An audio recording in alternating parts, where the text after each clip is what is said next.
എങ്ങനെയാണ് ഞാൻ 2,00,000 രൂപ എക്സ്ട്രാ ഇൻകം ഒരു മാസം ഉണ്ടാക്കുന്നത് കാണിച്ചു തരാം. അപ്പോൾ അതിന് വേണ്ടത് ഒരു മൊബൈൽ ഫോൺ വേണം, നോർമൽ സ്മാർട്ട് ഫോൺ. അതുപോലെ തന്നെ നിങ്ങളുടെ 2 മണിക്കൂർ സമയം, ഒരു 1000 അല്ലെങ്കിൽ 1500 രൂപ ഇനീഷ്യൽ ഇൻവെസ്റ്റ്മെൻറ്റ്. എനിക്ക് ആകെയുള്ളത് 20 ജിം അല്ലെങ്കിൽ ഫിറ്റ്നസ് ക്ലയൻറ്റുകളുണ്ട്.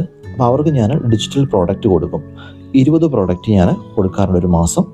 അപ്പോൾ ഒരു പ്രോഡക്റ്റിന് 250 രൂപ വെച്ച് 5000 രൂപ പെർ ക്ലയൻറ്റ് എനിക്ക് കിട്ടാറുണ്ട്. അങ്ങനെ 20 ക്ലയൻറ്റ് കൊണ്ട് എനിക്ക് 1,00,000 രൂപ കിട്ടും. അതുപോലെ തന്നെ 10 ഡെൻറ്റിസ്റ്റുകളുമായിട്ട് ടൈപ്പ് ഉണ്ട്. അവർക്ക് ഞാൻ ഇതുപോലെ തന്നെ 20 പ്രോഡക്റ്റ് കൊടുക്കും. അവരുടെ കയ്യിൽ നിന്ന് 500 രൂപയാണ് മേടിക്കുന്നത്. അവർക്ക് കൂടുതൽ ചാർജ് ചെയ്യാൻ പറ്റും. അപ്പോൾ 1 ലാക്ക് നമുക്ക് അവിടെ നിന്ന് തന്നെ 10 ക്ലിനിക്കിൽ നിന്ന് കിട്ടുന്നുണ്ട്. അപ്പോൾ ആകെ കിട്ടുന്നത് 2,00,000 രൂപയാണ്. എൻ്റെ ഇനീഷ്യൽ ഇൻവെസ്റ്റ്മെൻറ്റ് 1000 രൂപ, 1500 രൂപ, അതിൽ കൂടുതലില്ല. 1000 രൂപ കൊണ്ട് സ്റ്റാർട്ട് ചെയ്യാൻ പറ്റും. ഞാൻ ഈ ക്ലയൻറ്റിനെല്ലാം കൊടുക്കുന്നത് ഡിജിറ്റൽ പ്രൊഡക്റ്റാണ്. ഫിസിക്കലി ഒന്നും ഞാൻ കൊടുക്കുന്നില്ല. ജിമെയിൽ അല്ലെങ്കിൽ ഗൂഗിൾ ഡ്രൈവ് വഴി അവർക്ക് ഷെയർ ചെയ്യുകയാണ് ചെയ്യുന്നത്. അപ്പോൾ ഇതിനെക്കുറിച്ച് കൂടുതൽ ഡീറ്റെയിൽസ് അറിയണമെന്ന് താല്പര്യം ഉള്ളവരുണ്ടെങ്കിൽ കമൻറ്റ് ചെയ്തോളൂ. യെസ് എന്നോ അറിയണമെന്നോ കമൻറ്റ് ചെയ്തോളൂ. ഒരു 100 കമൻറ്റൊക്കെ വരികയാണെങ്കിൽ ഞാൻ വീഡിയോ റെക്കോർഡ് ചെയ്ത് പബ്ലിഷ് ചെയ്യാം കേട്ടോ, എങ്ങനെയാണ് ചെയ്യുന്നതെന്ന്.